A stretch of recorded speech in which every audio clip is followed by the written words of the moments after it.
Tangulbei and its environment is a semi-arid area, and famines are very frequent, and so most often than not, we have food insecurity.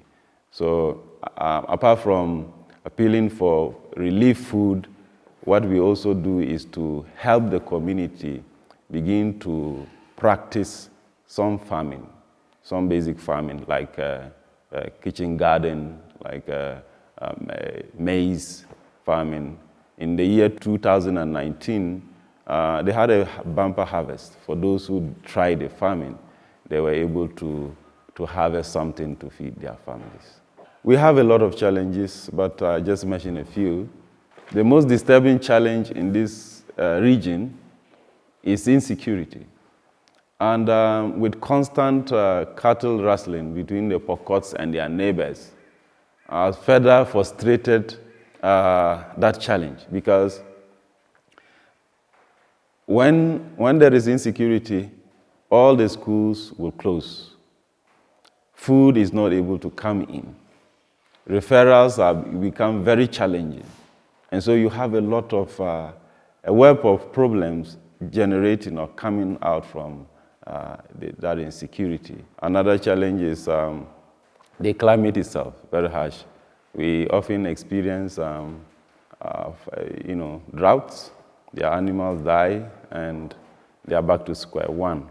Retrogressive culture like FGM, early child marriage, and a lot of others that are not really helping the community. And another challenge is high rates of illiteracy, because they are basically pastoralists. Few of them take their children to school, and that is a big challenge in the area. We are trying to proffer at least solutions that we are able to work out with to counter some of the challenges that we face. Another intervention concerning livelihood is that we have acquired a tractor to help the community, especially those who do not have the means to plow the land, to till the land, to help them to alternative source of livelihood. Wakati shirika la Katoliki ilipoingia, wakachimba maji, dam kubwa ambaye tunakunywa mpaka saa hii, wakachimba maji kwa shule, na hiyo ikasaidia kwa sababu tena hapa ilikuwa na shida mingi sana ya maji. Shida kubwa ile ilikuwa hapa ni ya maji. Alafu sasa wakati huo tena watu wakapata kuishi bila kuhamahama baada ya hizo vitu kutendeka. So hapa Kasitet ilisaidika kutokana na hii shirika. Wakati ilianzisha shule, ikachimba maji, hapa watu wakakaa mzuri. We kind of fight issues like FGM by way of education. When a Pokot child, enrolls into school,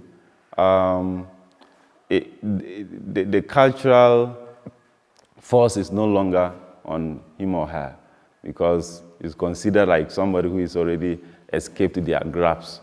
We have a sponsorship program that we take most of these kids to school, and by doing so, we are helping them not to continue with that retrogressive culture. And also we use the pulpit. Pulpit is also a place for education. We educate them on human rights. We educate them on dignity of the human person, and even the physical health dangers related to such cultures. The government come in to solve the problem of insecurity by way of operation, but that further compounds the problem, because they come with a lot of force. Operation is most of the time ruthless. They beat them and burn their houses, even their means of livelihood. Most of the animals also die. I think that has not been helpful to the community. What I propose to the government is to offer a special education initiative, like one of the dioceses. But when it is taken up by the government, a special education initiative specially designed for the Pokot. I think that will go a long way to solving the issue of cattle rustling, insecurity, poverty, and all that. My appeal to the community is we try to live, coexist with one another. We try to have a heart of compassion to our neighbor. We try to work together. We try to erase the bad image that has been written out there about Pokot community. And my appeal to them is that we can do this under the power of the gospel, because it is the one that converts the heart and the mind.